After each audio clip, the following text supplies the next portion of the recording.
Untuk Sobat Sweet Friends pencinta sejarah, terima kasih sudah mampir ke channel Bunda Mai IBN. Bagi yang belum subscribe, jangan lupa ya di subscribe channelnya agar saya lebih bersemangat memberikan info-info menarik lainnya. Semoga video ini memberikan pengetahuan yang bermanfaat. Dan untuk pembahasan kita kali ini mengenang tragedi tenggelamnya kapal Sewol Korea Selatan 16 April 7 tahun yang lalu.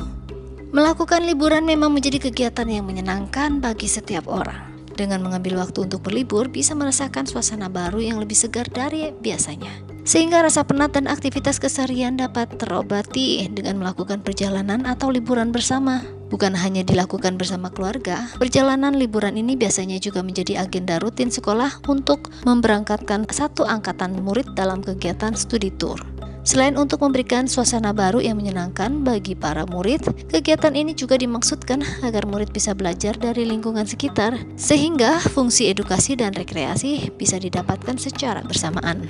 Meskipun begitu, dalam perjalanan liburan tidak luput dari berbagai peristiwa yang mengancam keselamatan. Terdapat banyak kasus rombongan wisata yang mengalami kecelakaan transportasi saat melakukan kegiatan liburan. Kasus ini juga terjadi pada peristiwa 16 April 2014 lalu, di mana kapal Sewol yang mengangkut mayoritas murid Tawon High School, Ansan, Korea Selatan mengalami kecelakaan sehingga menyebabkan kapal karang.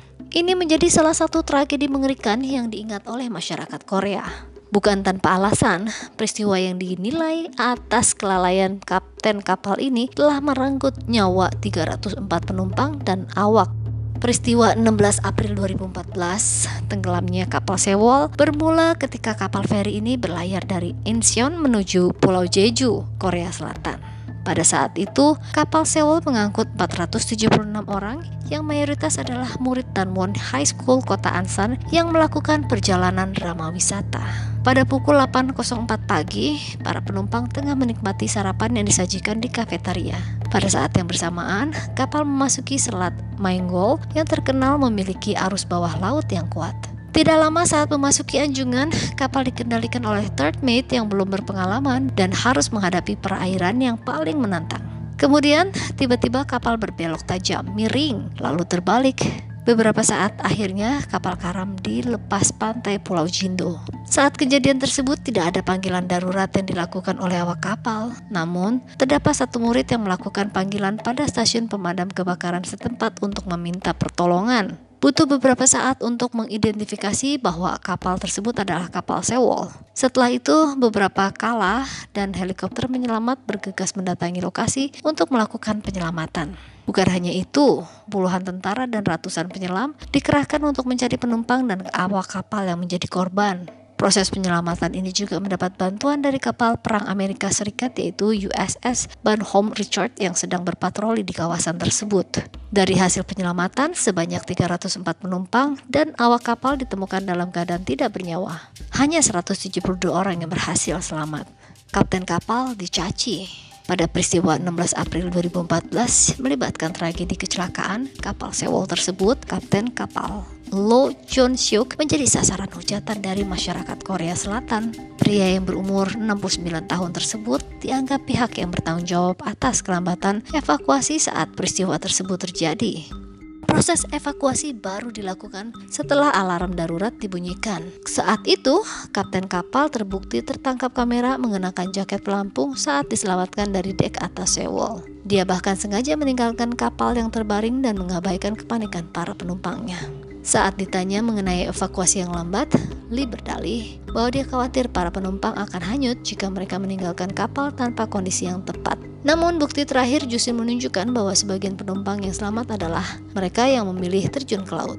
Setelah penumpang yang mematuhi perintah kapten dan diam di kapal menjadi korban yang tidak selamat. Selain itu, Lee sempat menjelaskan bahwa sebelumnya dia sudah memberikan instruksi mengenai rute pada awal kapal. Kemudian dia juga izin pergi ke kamar tidurnya dan terjadilah kecelakaan yang menewaskan ratusan orang tersebut.